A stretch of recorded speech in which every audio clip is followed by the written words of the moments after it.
anytime you want to get started. Terry Mancour, welcome back to Suit Up the Podcast. Thank you so much, Terrence. I really enjoyed our last interview, and I'm very excited to be back on your podcast and discuss this new book. Oh, I am so excited. So, Practical Adept, anytime I see the title of a new Spellmonger installment, I'm literally like, the moment Audible lets me pre-order it, I have it pre-ordered, and then I just watch as that day counter ticks down, and I'm like, okay, I know I'm gonna have an awesome weekend when it's finally there. And that's interesting from a writer's perspective. We look at the day counter too, and every day ups our anxiety as we get closer and closer to release. So it's really a double-edged sword. But I share your anticipation, just perhaps not for the same reasons. Practical Adept was so much fun. I, it so just as a general for I don't want to get into too many spoilers, but like Practical Adept, Midland goes back to Faris for a lot of the story. And Faris has been built up in this series as the war, as the thing, as Midland has fought dragons, but he still has anxiety about the long march he did in Faris. And so like this has been this whole like in story writing stuff they'd call it like it's a part of the wound, it's a part of the backstory, it's that thing that isn't quite explored, you just hear about in bits and pieces, and it did not disappoint. Excellent, thank you. That's very gratifying. My general philosophy in approaching a new Spellmonger book is I don't want to do what I did last time or even the time before. I want each book to be a new sort of experience. Hmm. I think that one of the pitfalls that a lot of fantasy writers who do series fiction fall into is that they're trying to continuously recreate the success that brought people into the series. And I appreciate Hmm. that. There's certainly a lot of fan service that you want to do as you progress your series.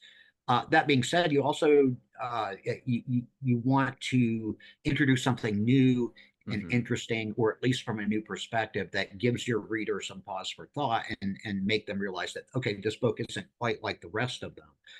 This is another piece in the larger puzzle and something that's inherently entertaining. I think that is my primary goal. It's interesting. I caught a clip of a Tolkien interview before he died, where he talked about, the first time he scrawled down on a test paper, there in a hole in the ground lived a hobbit, and how that inspired him to write something that was long form but very entertaining. Hmm. And if I have any aspirations to challenging Tolkien, um, I'm trying to do that very same thing, only in a much longer form and with a Hmm. lot more focus on character development and that sort of thing. So by the time we get to book 17, you would think that I would be out of fantasy tropes to explore, and I wouldn't say that's true by any stretch of the imagination, but that being said, I think that there was a place, and this was the time in the series to go back and examine some of the foundational Hmm. experiences that made my main character who he is. And that started with Faris, also with the Magical Academy and what he did there, with Pentandra, all over the place.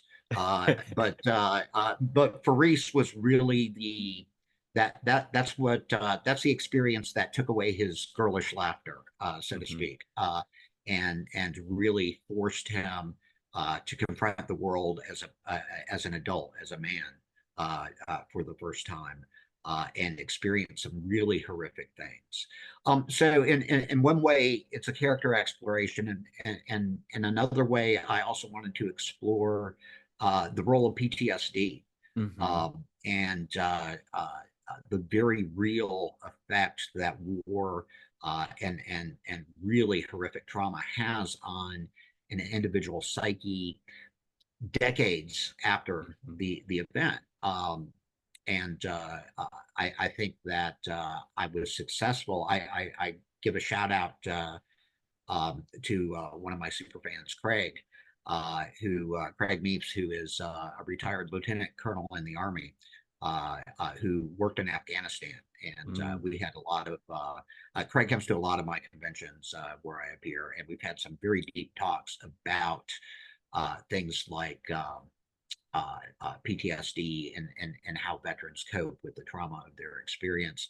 And that gave me some really valuable insight. I did a fair amount of research on how that gets expressed and how different people express it differently. And I tried to kind of show some of those shades of that as Mendeling. Not we see not just Mendeling's response to Mm-hmm. returning to Paris, but as the story progresses and he invites more and more other veterans back to Paris, we see different ways that that they respond to it. Some of them have a love-hate relationship. Some of them, it's just hate. Some of it is very exploitive. Mm-hmm. There's a whole range of ways that people respond to those formative experiences, and I wanted to explore that. And from the fan mail I've been getting from veterans who appreciate that exploration, I think I was fairly successful with Practical Adept. I was very impressed when I read those segments because, I'm this is book 17, so I open it up and I'm always used to there being this slight push the envelope, this slight change. There's the moving of the story, but I was surprised at how poignant the PTSD scenes were because I open up and went, this feels very real and very visceral. I tried to borrow experiences from veterans that I know and have known, some of whom have taken their own lives. Oh, Uh, wow. People who were seemed perfectly normal, working very responsible jobs in law enforcement or still with the military, or but who had been clearly traumatized by their experiences in Hmm. Iraq and Afghanistan and elsewhere.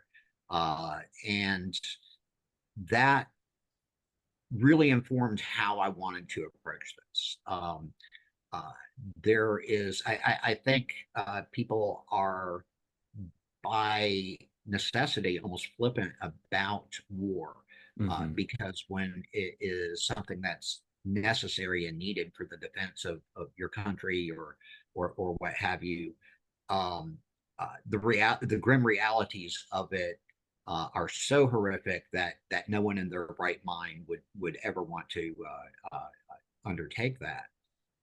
That being said, war happens, Hmm. and sometimes war happens for really stupid reasons, which was kind of the case with Paris. Hmm. Uh, and we get the perspective of both Menelin as the modern day, very powerful political and magical figure in the kingdom, a veritable prince. But we also see things through the eyes of him as a grunt, a spark, Hmm. which is my term for um, uh, magical, a member of the magical corps, a wizard in battle, a war mage. Um, but I think all that being said, it's very important to juxtapose those two, Hmm. where you see both the top level, the political and the economic necessity of using force as a weapon of foreign policy, but you also see the very personal Hmm. uh, reaction, the implications for the individuals that are forced to go to war, and seeing the result of that. I think Paris was the natural place for men to work a lot of those issues out. Well, not only that, you do a great job using that as the reason then for why he has basically this long campaign that he does in Faris to make sure that there doesn't have to be another war. He Right, uses right. political means, and part of what I really enjoy about Practical Adept is it has a Cold War thriller vibe, Mhm. where Faris feels a lot like Cuba, and this is like a successful overthrow. It was really I'm a big spy novel guy. I love Ian Fleming. So when a lot of these espionage elements are going on, I'm like, ooh, I am really digging this. Well, good. Thank you. That was my intent. There are a lot of different fantasy stories, and not all of them involve the Rohirrim gallantly charging in at the end. I really appreciate the role that intelligence and Mm-hmm. counterintelligence they're necessary in all wars and all conflicts, and even more necessary for a real peace. But that being said, we are depending on essentially organized criminals, people who are trained liars and thieves and assassins to protect our peace. And so there are a lot of political considerations. I really wanted to capture that sort of revolutionary feel.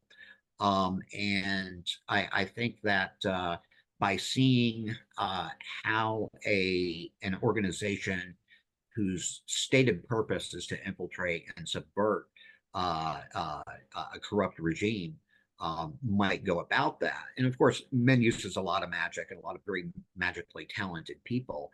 But that was part of the fun of the book, was kind of assembling this team of experts in their various fields to come in and do what they do at the direction of Mavone, who is Mm-hmm. the Menelin spy master and basically runs the operation.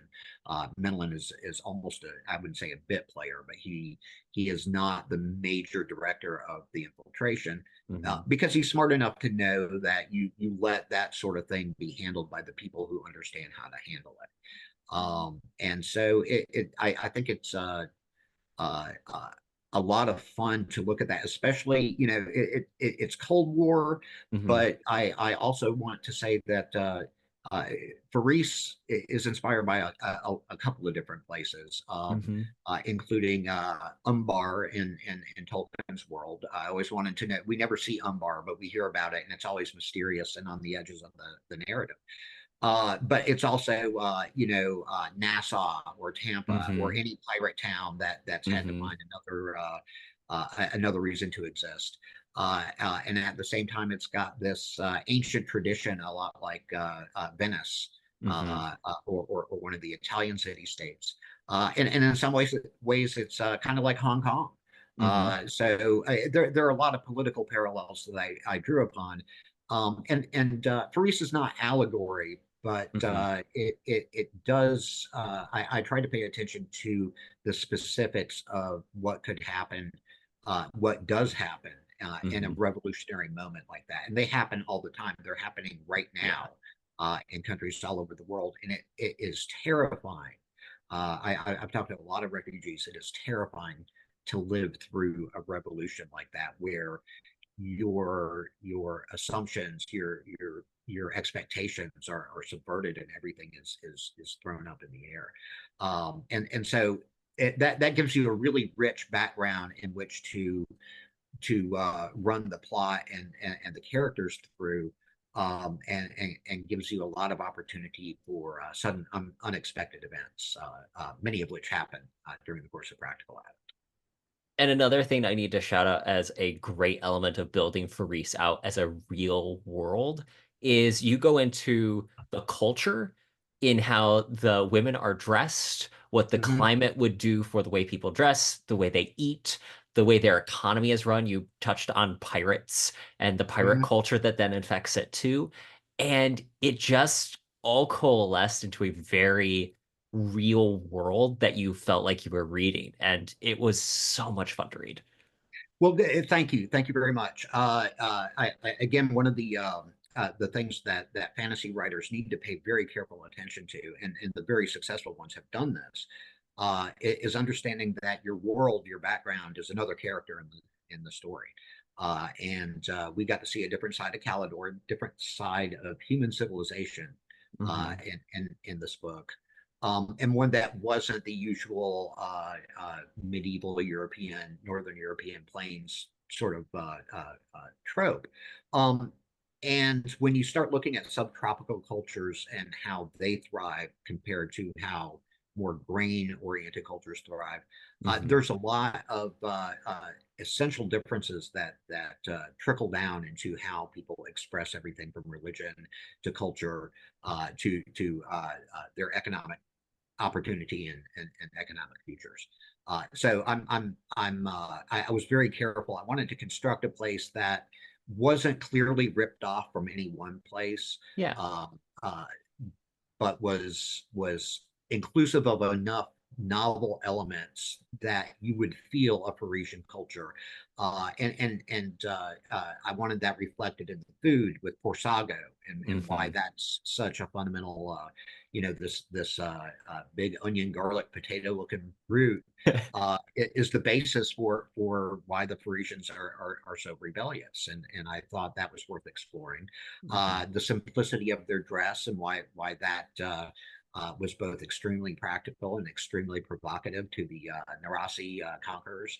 The Um, dusky maidens of Paris. yeah, exactly, a lot of these, I guess, observations. I fell back on stories that my father and my uncles told about going to Vietnam, Hmm.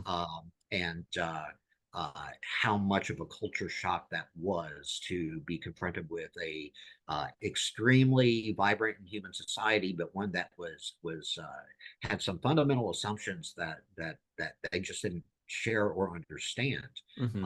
It was exotic. It was, the good parts were really good, the bad parts were really bad, and their kind of wonder at having been there and exploring that and then returning.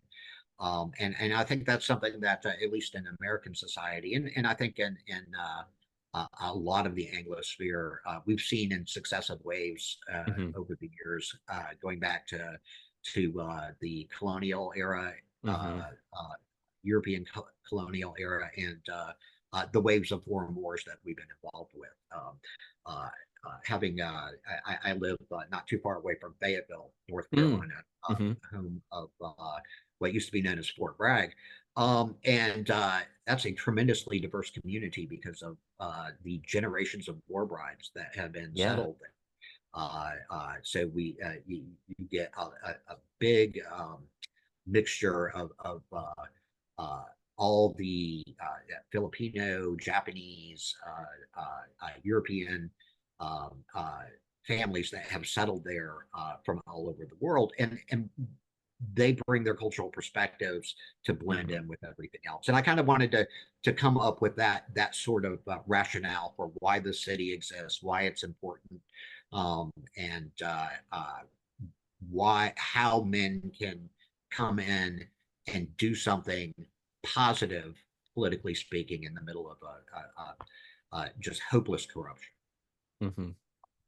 Touching on war, the flip side of this is you introduced Duin the Destroyer. I did. What was it like writing Duin? Because again, kind of like with Faris, he's been the a character that is as a god referred to. He's been invoked, but it wasn't until a previous installment that he finally made his actual appearance. And in this one, you flesh out his character more, and you really do right from the get-go establish elements of what is this conversation related to war. He makes literally a good avatar for what that conversation means. Right, and that is, in essence, what the nature of the gods of Calidor are. They are representations of the human subconscious, Mhm. and therefore revolve around the things that are most important to them. Duin, in particular, is one of a triad of gods: Huin, Luin, and Duin, um, uh, who represent the three basic elements of the Narasi culture that they find the most important, which is warfare to protect and to raid, agriculture and animal husbandry to feed everybody. And then the other deity that I introduce in person for the first time in Practical Adept is Luin the Lawgiver, Mhm. which demonstrates that the Narasi in general are a very lawful Mhm. society. The thing is, and as I point out in Practical Adept, Lewin, the lawgiver, is actually one of the trickster gods for Hmm. the people. I thought that Uh, was a really interesting twist. I used to work for attorneys, and so as a matter of fact, that was one of my first big boy jobs was a clerk in a law office, Mhm. and uh, I got to see both the high ideals of the legal system and the utter cynical approach that most practitioners of the legal system brought to it. And I kind of want to, a good lawyer is there to avoid the law Mhm. more than they are to abide by it. And I wanted to capture that in Lewin, which is why he and Menelin have this exchange about how to incorporate him into the emerging persistent pantheon, the gods who don't just fade away after their job is done and come back with no memory really of what they've done. And Min strikes a very specific and very vague and nebulous bargain with him. Um, and it also allowed me to write a great scene. That whole scene is one of my favorites because I put Law Brother Bright, who is a Mhm. priest of Lewin, but who is Menelin's chancellor for the Mage Law, and therefore his essentially personal lawyer, arguing against his own deity in a judgment, which really, twists some of uh, the the essences of or ideals of the law. We're going to see more legal stuff just because there's about 10% of my fans really dig that sort of thing. Oh, I Uh, am one of them. It's yes, so exactly. fascinating. And I've had to go back and do a lot of research in how not just medieval law, but law in antiquity Mhm. and things like municipal law and regulation. Mhm. Law is everywhere, whether we recognize it or not. And its creation and enforcement are fundamental aspects of any society, whether it's custom and tradition or if it's something that's codified and backed by sovereign authority.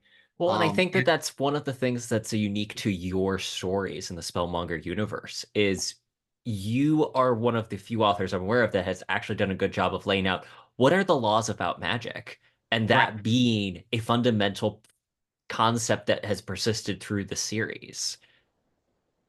and you have to be very careful with that. And a lot of fantasy writers, apart from building the world, your laws of magic are instrumental to how your story is going to unfold. And that's true whether it's Tolkien or Robert Jordan or George R. R. Martin. Anybody, Hmm. magic is an implicit part of fantasy, and without it, you just have bad historical fiction. Um, so coming up with comprehensive rules of magic and then rigorously sticking by them and Hmm. only violating them at extreme points and for Hmm. some very specific reasons is key to being able to keep the willing suspension of disbelief going throughout the entire series. And so I have tried to be very consistent, but also I like to add a little bit more understanding. I would say for the first 10 books, the first ecology, we really established what the rules of magic are. Hmm. We and men kind of survived all that. The second ecology is really more about inquiry. Where are the Hmm. boundaries of magic, and how can they be pushed? Hmm. And Min is indulging in that in some very bold and not necessarily intelligent ways. But he's got his reasons. Hmm. There will be consequences. That's where the story comes from. Uh, all that being said, you still have to maintain, you can have a more sophisticated understanding of your basic magical rules as time Hmm. goes on, and you should.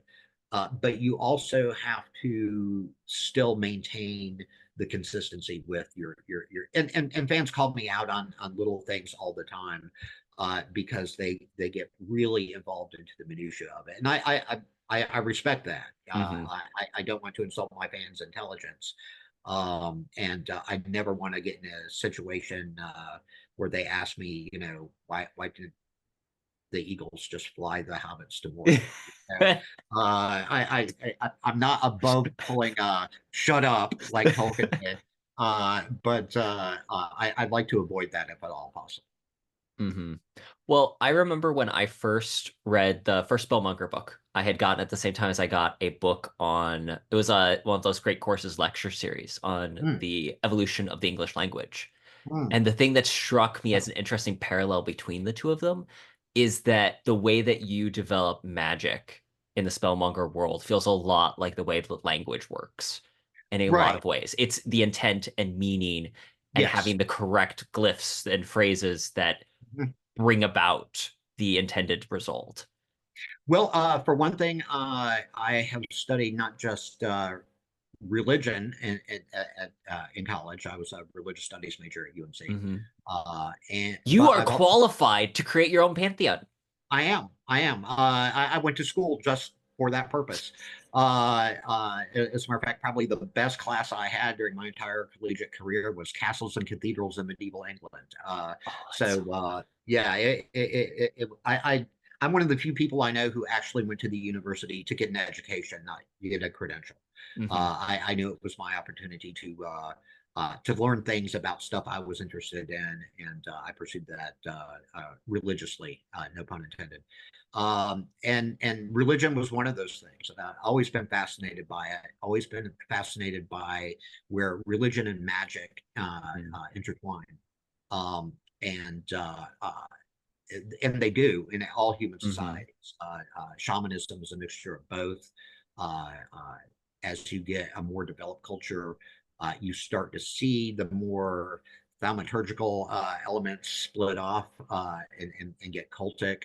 But that's equally true for the religious elements as well. And the two are essentially two ways to go about attempting to do the same thing, which is influence the universe. And so having an understanding of magic at that level, and understanding what it does in human society and what its development would do to human society is very important, as is the manifest presence of the divine. hmm Uh, now we can have a 6 hour theological discussion on exactly what that means, and we will be no better informed at the end of it. But this is my breath on it. If the gods are anything, they and an observation of human history and human cultures will demonstrate that we create the gods that we need in order to survive. hmm That's part of our total response to the universe. I believe, as I want to say it was Durkheim's said that that was what religion was. And when the divine has a mind of its own, things can get really freaky. We're actually, I think we would be in a much poorer state as a society if we did have an authentic divine voice out there telling us stuff. One that was verifiable from all sides. So that and then you get into well, are they omnipotent? If they're not hmm omnipotent, can they still be divine? And again, you can slice it up in a lot of different ways, but the experience of magic and the divine together, and the interplay of that. Interestingly enough, other cultures on Calidor have different approaches to both of those, hmm and we will get to that probably in the third decalogy as we move Ooh, further and further away from the this five makes me very decalogy. excited to hear there's going to be a Okay, third good, good, good. dectology. Oh The yes, there is. The series is plotted at 30 main series books, Wow. which means that at book 17, I still got 13 to go in the main series. In the main Uh, series, this is not counting the cadets and the spinoffs. Oh, not just the cadets and the spellmongers, but starting this year, I'm starting to release basically spin-off novels with Ooh. different characters. The one I'm working on currently, and I'm going to throw up in my mouth a little bit for saying it, is a romantasy. Um, uh, it's called The Talon and the Flame, because it had to be. Um, and it concerns the resolution of Dara's love interests, which has Okay. been a topic of uh, intense discussion and debate and all of the Spellmonger forums out there, which was kind of by design. Uh, Mm-hmm. uh, she has this early on in the young adult, just after her young adult trilogy.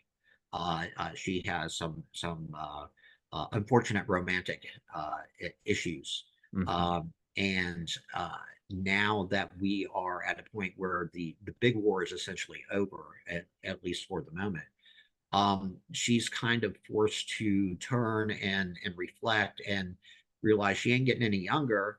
Mm-hmm. She has, and this is something else that I credit Craig Meeks with helping me uh, parse through. She's essentially a child soldier. She's been Yeah. fighting in defense of her homeland for since she was 13 years old. And so she has not had the same romantic experiences that her contemporaries have. In addition to that, she's met the goddess of love. Uh, Not a fan. And so she's really in a position where she's got to make some important decisions in her life, and she's got to make them soon, or she's going to be known as the Hawk Spinster, and she's going to end up alone. And so this romantasy, I'm doing it without having read any other romantases because I don't want to be unfairly Okay. biased by it. Mm-hmm. I'm very familiar with the traditional romance Mm-hmm. tropes and protocols and things like that. Which I do have to quickly call out. I think Court Uh-huh. Wizard does a good job of incorporating a lot of those tropes in it, intentionally or not. I love that at the end of it, it's basically the bare-chested barbarian with a sword and his scantily clad woman next to him fighting the monster at the end. All they need is a larger than life, shaggy brick companion, and you've got Thunder the Barbarian. Uh, Yes. that was by design. One Okay. of the long running themes in the Spellmonger series, and one that's very popular with my fans, is romantic interactions. Mm-hmm. And specifically heterosexual romantic interactions. Although I haven't really shied away from Mm-hmm. looking at homosexual and bisexual relations, but they haven't been intrinsic to the story, and I'm not sure I could write them as authentically as I could the heterosexual experience. Then again, I didn't think I could write female characters authentically either until I really put my head to it and tried. Um, and I think the matter of relationships, Mm-hmm. it's not. I approach it not the way that we do exactly in modernity. Mm-hmm. I'm looking at this from a medieval perspective, where Mm-hmm. your your mate selection was your destiny in some Yes. very real economic ways. Mm-hmm. Uh, Women who did not get married uh, did not fare well unless they joined holy orders, Yeah. or had a profession that they could rely upon, and that the society and the regulations permitted them to do. Um, is it unfair? An unfair system for women? Sure. Mm-hmm. So it's getting conscripted and sent off to war with no notice. Yeah. So we're dealing with the gritty realities of the situation, and dealing with with human emotions, Mm-hmm. the human desire for love and companionship within that matrix. And Dara's in a really strange position in her society, just because she, first of all, is incredibly wealthy, Mm-hmm. and she was raised essentially as a soldier. She has a military background and understands war and things like that, which is most of her contemporaries don't. But it's really hard to get a good date when you're that girl. Your mating options are limited, and realistically speaking, she might be gorgeous, she might be rich. Mm-hmm. Those things aren't necessarily going to get all the boys coming to her yard. Yeah. And so she has to kind of parse her way through this and figure out which of the potential suitors she has is worth a damn, and there's some stress there.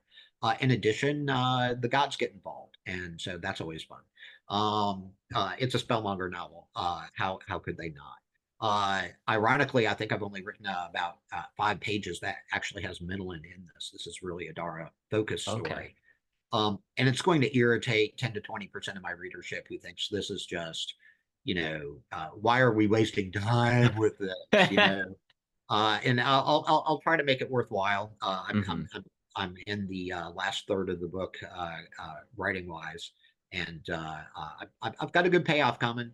You're going to have to struggle through some dress fittings and some ball scenes and things like that to get there, and general bitching about men.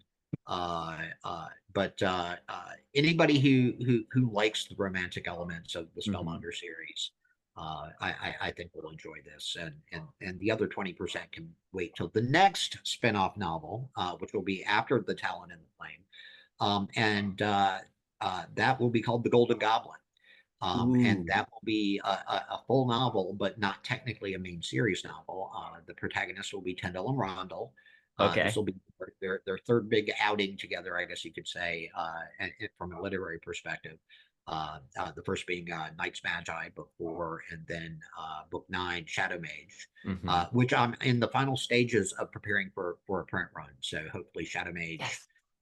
will be out soon in print. I have my youngest son go through and kind of re-edit it, fix as much as we could before it goes to press. And my daughter is going to start working on the spine and the back cover. Hmm. But I'm hoping to get it out by the end of the year. But Golden Goblin will be kind of a capstone of the Tyndall and Rondell story. Not the end of their story by any means, Hmm. but this will be. They're both married guys now. They've been handed a sensitive and dangerous mission, and they're almost reluctant to do it because they've gotten kind of comfortable with their Yeah. gorgeous wives and their lands and states and their prestigious positions, but it's something that needs to be done, and their sense of duty and loyalty calls them to it. It'll be kind of a Heart of Darkness pastiche. I'm doing a lot of Ooh. research on Conrad. I'm going to be avoiding some of the symbolism that he used Hmm. overtly, just because we're dealing with a more mountainous environment than Yeah. a jungle environment. But that being said, the same basic character arc and descent into the unknown is going to be implicit in this, in order to rescue someone that they really need to rescue. If you read Practical Adept, and this is a huge spoiler, so I apologize in advance to anybody who's worried about that. But Lelastian goes missing, Hmm. and the Golden Goblin will detail Ooh. how Tyndall and Rondell are assigned to go find her. And I'll leave it at that. But I'll get both of those books out before I get book 18 out. Book 18 will Okay. be Sea Mage, Hmm. and it will be kind of the conclusion of the Parisian arc, at least Hmm. for the moment.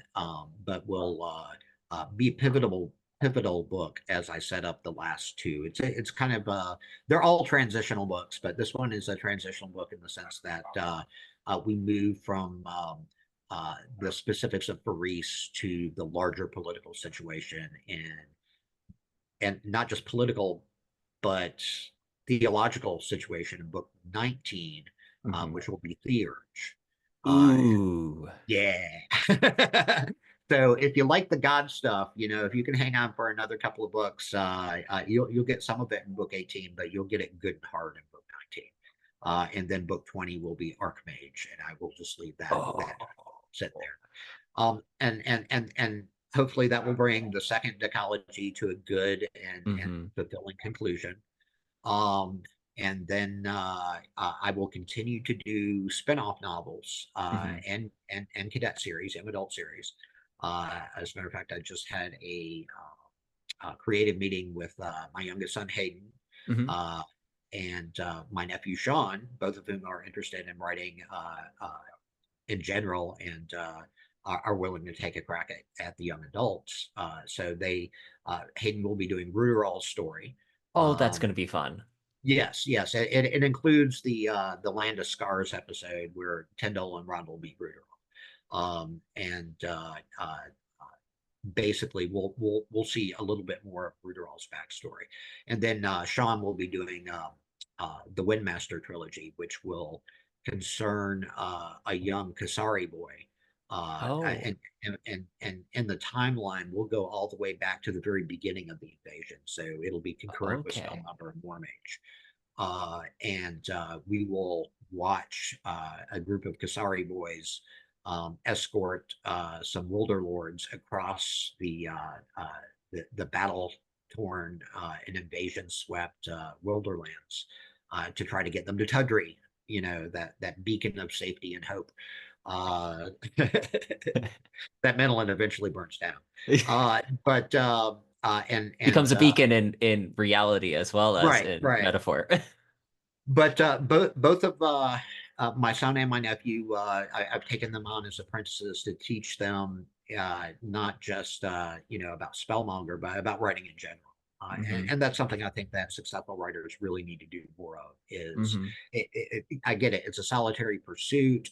We're in competition with each other and all that, but there's something to be said for training the next Hmm. generation of fantasy authors. Hmm. And teaching them how to write, how to break a story, how to develop characters, how to develop a background, the rules of magic, all the things that are important to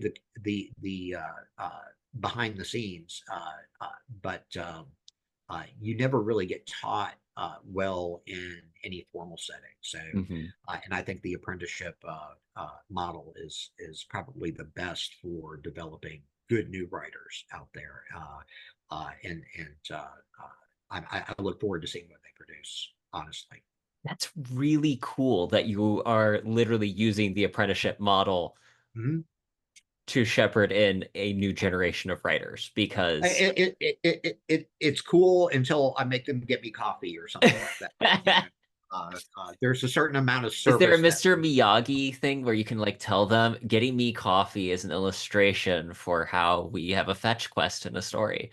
Unfortunately, I can try that, but they've both known me since they were born, so they know how full of shit I am. So that's they'll still give me coffee, but they're not going to ascribe any mystical or instructional. They just know I like it with half and half and a spoon of Splenda, and there's no symbolism behind that. I did have the specific question that Sure. I clocked in Practical Adept I wanted to ask you about. You referenced the Black Swan event Uh-huh. as being Yes. something that was set up. And because it's such a foundational like collection to me, have you read any Nassim Taleb? Like, how did you come across the Black Swan? I I am, believe it or not, one of my hobbies is geopolitics. Uh, Oh, and totally so, makes sense.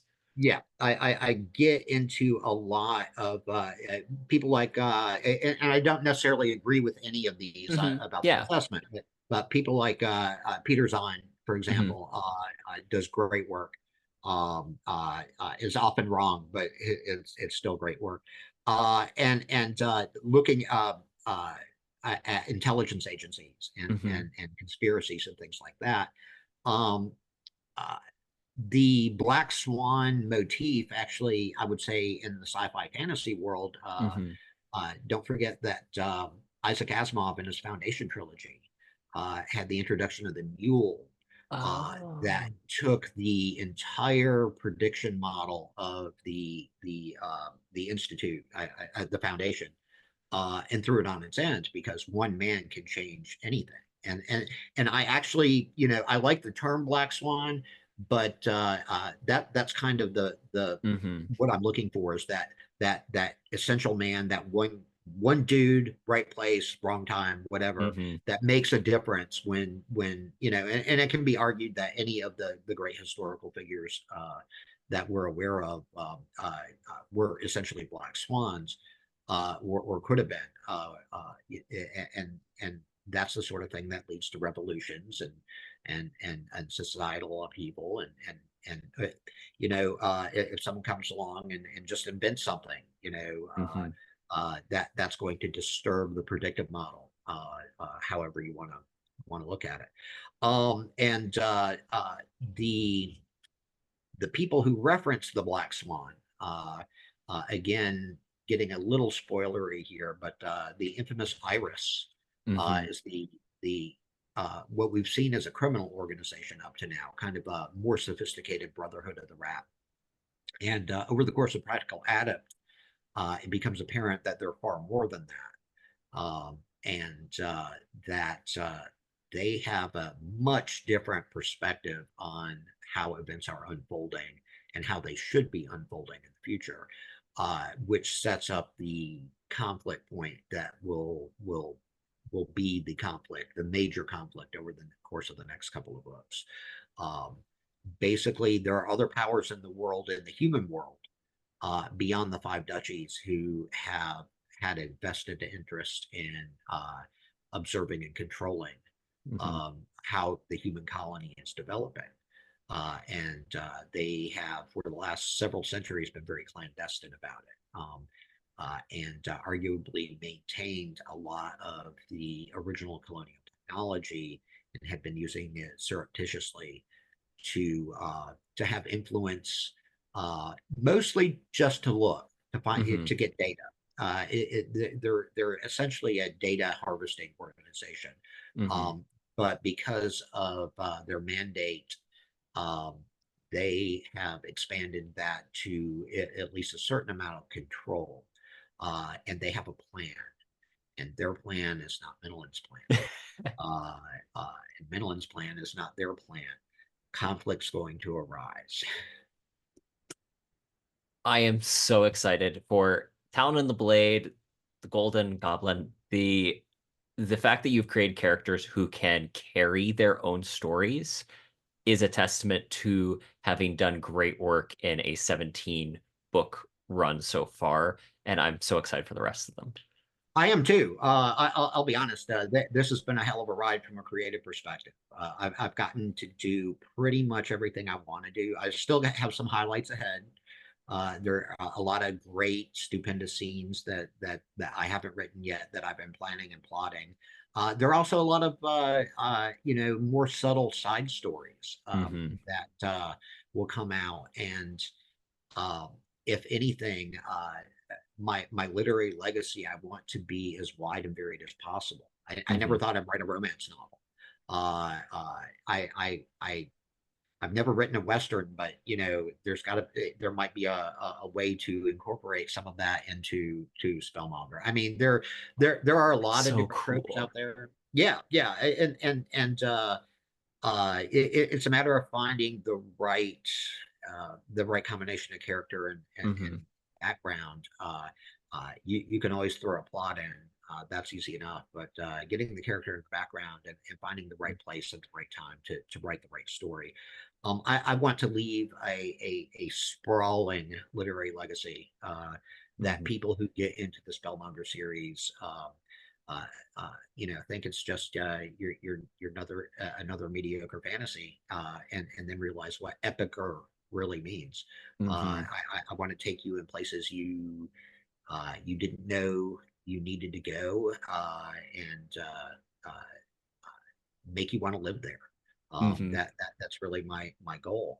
And there's a practical goal as well. I'd love to see at least a portion of Spellmonger turned into an animated series. That's live Oh, action would be great, but I think as an animated series, a really yes. visually gorgeous animated series. Hmm. Um, Well, especially I it's magic. That's it, Yes, it becomes this whole. right. The fact of the matter is, a CGI special effect can cost you Mhm. tens of thousands of dollars. Drawing a pretty picture as opposed to an ugly picture, that costs the same amount. And so Yeah. there's also the consideration of child actors. If you do Yes. live action, you run into the Game of Thrones problem where, Yes. in the 4 months between filming seasons, Arya's grown like 5 inches. There's a lot of things that you can avoid by doing Hmm. animation, a lot of advantages that you can do. Hmm. And the problem isn't really the And adult animation part. animation is has a getting such a larger footprint Oh in. yeah, certainly, certainly, and my sons are both extremely into anime Mhm. in particular, and I haven't been simply because of subconscious plagiarism issues. Yes. That being said, I do have a representation, and I have been talking with people. Can't Awesome. mention anybody Hmm. that I've been talking with, but essentially my perspective is that uh, AI is actually going to have a tremendous impact on the animation industry. Hmm. It's just an evolution of technology that can't be avoided, just like Yeah. CGI was back Hmm. in the 90s. Um, but that being said, it's not there yet. Hmm. So me being able to say, "Hey, AI, take the Spellmonger series and turn it into a beautiful animated series," that's going to be a couple of years out. But it is developing, and I have no Hmm. doubt that we've reached that point where a lot of the expensive part of Hmm. animation will be automated. And Hmm. that sucks for a lot of animators in Korea Yeah. and elsewhere. But it also opens up a lot of creative opportunities. Hmm. The big problem is distribution. Right now, Hmm. Amazon and Netflix are really The the only two game in primary. town. Yeah, when it comes to that kind of distribution. And the fact of the matter is they only have so many billions of dollars, Hmm. they are notoriously fickle about what projects they want to support and which ones they don't. My hope is that at least part of the Spellmonger series, be it the Hawk Maiden trilogy, Hmm. the Legacy and Secrets trilogy, select portions of Tendril and Randall's story, Hmm. or even the main series, it could be rendered into a long form animated uh, content, like some of these long running animes, and be extremely entertaining. Hmm. I've written the series with both humor and grand cinematic events in mind, specifically for this purpose. Which is one reason why in Paris, for example, we see the street gangs all dress in matching costumes, because I thought that was very, very appealing. And that was also kind of based on the Mardi Gras cruise in Hmm. New Orleans and Brazil. These kind of loose societies that get together for this festival. I thought, wow, it would really suck if we had, marauding bands of clowns or puppets or pirates or tribesmen, going through the streets and actually committing violence that way, which has a long and distinguished history that goes back at least to the Boston Tea Party, if I was not gonna say before. that's what it reminded me of when I was Right. reading. I was like, this actually has like strong. I was surprised at how many American Revolution vibes I was getting in Good, the good. Parisian Revolution. Well, and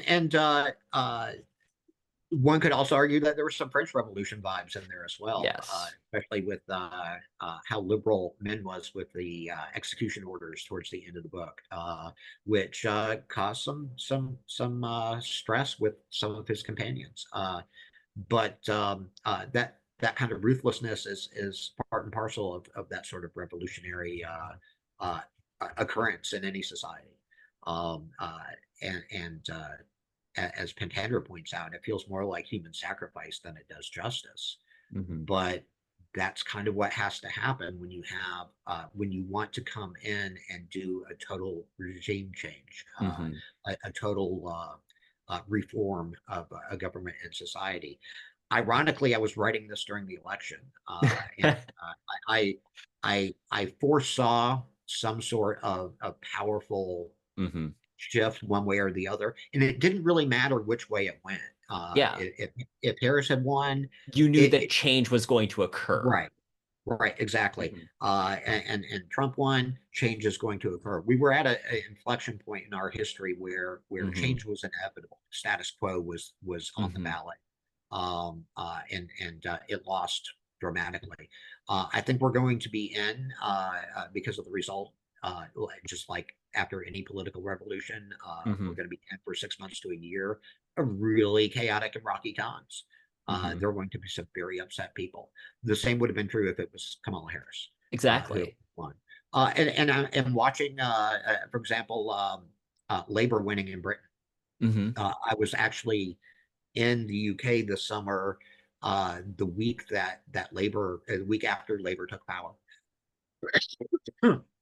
Went over on the Queen Mary too. Highly recommend it. Ocean travel is without internet is so much better than air travel, Ooh.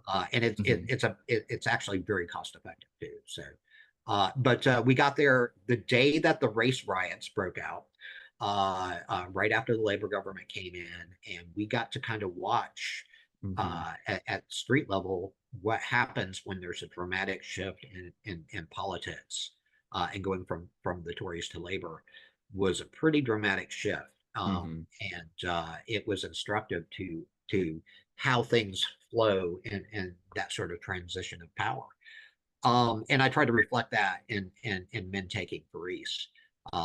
Spoiler alert, yeah, Men Takes Paris at the end. Okay, Uh, so I genuinely, this is one of the things that I've had like sitting as like the final question to kind of ask. uh-huh, Was sure. that always the plan for him to seize power, or was that something? Because you do a great job holding that hand throughout the Yes. entire book until it's like everything clicks in place. You're like, oh, Well, that's the danger of writing in first person is that you're talking to the reader as yourself.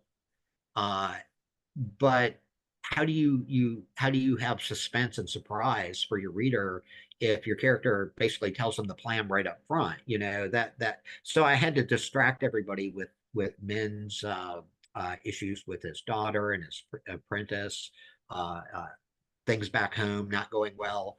Um, I had to keep the reader from basically interrogating men about what his intentions were, and he drops hints along the way. hmm But he drops hints about other things as well. I purposely tried to confuse the issue, but yes, Mim was always going to seize power one way or the other. I just had to figure out how he could do it. I realized that he couldn't do it without some very strong support from a local faction, and the one I picked was the Contramara, hmm which is the kind of ancestral criminal organization or intelligence organization, depending on your perspective, that has existed in Paris for centuries now, and rises up every time there's political upheaval to try to right things. Uh, uh, Usually failing, but that's not the point. Someone was trying, hmm and working for it. So, and it's not the only revolutionary organization that's out there, as we see, and that's another fallacy of some portrayals of political revolution in fantasy series is that usually it's only one faction versus another. And hmm that's just not how it happens. You have a lot of aggrieved parties who want to get together and change things, and they have very different perspectives on how and who should be in charge. Um, what Men does is essentially assert sovereign authority through force majeure. hmm He comes in and says, "I'm in charge now. Uh, I'm taking total control. hmm And if you have a problem with that, you can talk to Azar or you can talk to Mavone, or he has the military force to be able to enforce his personal will, and by extension his sovereign will over Paris. And we'll explore this more in book 18, as we see him setting up the government of Paris for his own purposes, but hmm he is someone who appreciates enlightened self-interest, hmm and he understands that he can do what he needs to accomplish and make the lives of the people of the Parisians better. and poke a stick in the eye of the five duchies, the kingdom of Castleshire. Um, uh, Again, it's going to be a complicated political environment, especially as the Iris decides what to do with men from their Mm-hmm. perspective. So the next couple of books should be very exciting in a lot of ways. It's basically going to be a sustained climax over the next couple of books because there are so many plot points that I need to wrap up Mm-hmm. before I start the third decology, which will be uh, more of a sophistication of magic and Okay. a broad maturity of Middleton as a character. Okay. I mean, that is definitely the highlight of this series is that we see Middelin grow up in a lot Yes, of ways, and we see him mature in so right. many ways. Like going back to, I think because this book contains so much of Faris, we do get more flashback element of this is who he was, and he's matured over 17 books. Right, he has, but there are some things that about the character that stay consistent. Hmm. One of the things that Menelin really enjoys, and one of the only things that allows him to embrace his conquest of Paris, is the fact that he gets to be, as the title says, a practical adept, Hmm. basically a more urban spellmonger, Hmm. and he gets to re-experience the joy of what he liked about that life before all the goblin stuff happened. Uh, Hmm. uh, and it was a very middle class aspirational sort of existence. He wanted to be a useful professional in a community, and he really craves that. Hmm. It's not that he craves power; quite the opposite. He actually craves a more or less mundane and predictable existence, and one in which he can compete with his His uh, peers. yes, exactly. And I, that's where he gets his juice a lot of the times. It's not telling off kings and dukes, that gets old after a while. But going out and competing against another mage and cheating horrendously because that's what wizards do. Uh, but that being said, he really enjoys um, being a member of a community and being able to provide a valuable service and charge a reasonable fee for what he Mhm. does. And the whole construction of his lair in Faris is kind of indicative of that and how joyful he is in pursuing life under his alias. He chooses the alias Mercandar the Magnificent, which virtually everybody in the book takes issue with the name, which I just love. I really enjoy writing the scenes. If you can't entertain yourself, then you're not going to entertain anybody else. So having people he likes and loves and respects around him tell him straight up, dude, that's a terrible name. That just really sucks. Oh, you're committed to it now? Oh God. Okay. Well, maybe we can fix it. Okay. Well, it's the kind of kind of interaction I think everybody can relate to and that everybody can appreciate. It is very entertaining. It also sets up the legal fiction Hmm. since Menelin theoretically conquered Faris by being its duly elected doge under the name Mercandar. Um, he is simultaneously claiming his illegitimate daughter as Menelin Hmm. and promoting her as special assistant to the Doge as Mercandar as his daughter. And that's a paradox that's going to have to be resolved at some point. But it gives him a little bit of political room to maneuver, especially in the Hmm. very early days of the Commonwealth of Paris, and allows him to use sovereign authority without having to worry about any higher sovereign looking over his shoulder. This Hmm. is really his first real uh, uh, foray into being an independent head of state, and he's Hmm. trying to do it as magnificently as possible. I'm looking forward to the next installment and the spinoffs and seeing where this goes from Milliman. Terry, this has been a blast. where can people go to learn more about you and your work? I believe it's Terry Mancour author, but there's also the fan wiki. I'm Hmm. afraid I don't have the specific URLs at hand, but if you go to my author page on Amazon, my author page on Podium, Hmm. my audiobook company, and shout out to Podium. They are the absolute best professional decision I ever made. And you can thank them for more than any other factor for just how sprawling the Spellmonger series is getting. They like my books; they sell well. John Lee is an outstanding narrator. So, Uh, fun story, just because yeah. I know you'll appreciate this. My wife was looking up an audiobook. We're both fans of the Count of Monte Cristo, favorite book. Mhm. And there is a John Lee performance of it that was in the Audible Plus catalog. She's like, Really, "Oh, well, really. what about this one?" I'm like, "Oh, John Lee's voice is incredible. Of course, we're gonna do this." I'm like, I will slow roll her into the Count of Monte Cristo with John Lee, and now then we can go to Yep. Spellmonger next. Is Yeah. that's There my you my go. long There you go. term strategy here. Well, and actually, Talon in the Flame is part of my long-term strategy. One of the stated objectives for the Romanticy is uh, drawing in new fans Hmm. and drawing in fans from other genres. Hmm. A lot of people are not are going to look at the Spellmonger books and they're like, oh, goblins, dragons, wizards. What? Why is that fun? Why is that important to me? And I'm hoping to introduce a whole new set of fans to the Hmm. complexities of the Spellmonger universe through um, Dara's story in Hmm. this romance. And so I'm writing it, at least the first couple of chapters. Regular readers are going to be a little bored just because I go over a lot of basics about her background and character that new readers are not going to know, but it is required for them to progress in the story. So bear with me the first few chapters while we get it going.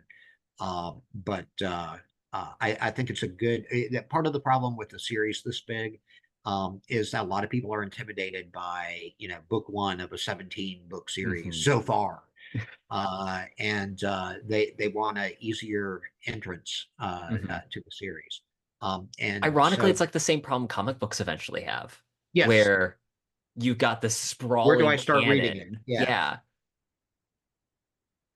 and I didn't want to reinvent the universe every 10 years the way Marvel does. That's just way too much work. And so at periodic points along the series, Hmm. that's one of the reasons why I'll be doing it, why I did the young adult, and the young adult was kind of gateway fantasy. Hmm. But the spinoffs are standalone novels that I'm hoping will attract new readers, at least to that book, Yeah. and let them evaluate it and give them a shot at Hmm. exploring the Spellmonger universe without having the intimidating 17 books ahead of you to sort of read. We're closing in on 5 million words of fiction at this point. Well, Congratulations. thank you, That is thank an you, accomplishment. thank you.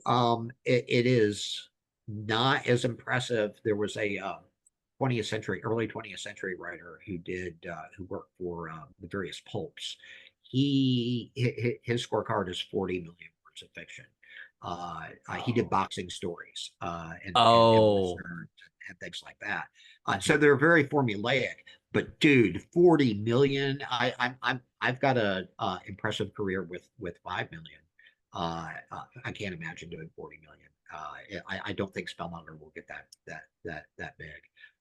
But that being said, I got a lot of ideas I haven't fleshed out yet, and there are a lot of places that I'm planning on taking everybody, and some of them are going to be very unusual. We will challenge your concepts of just about everything by the time the series is done.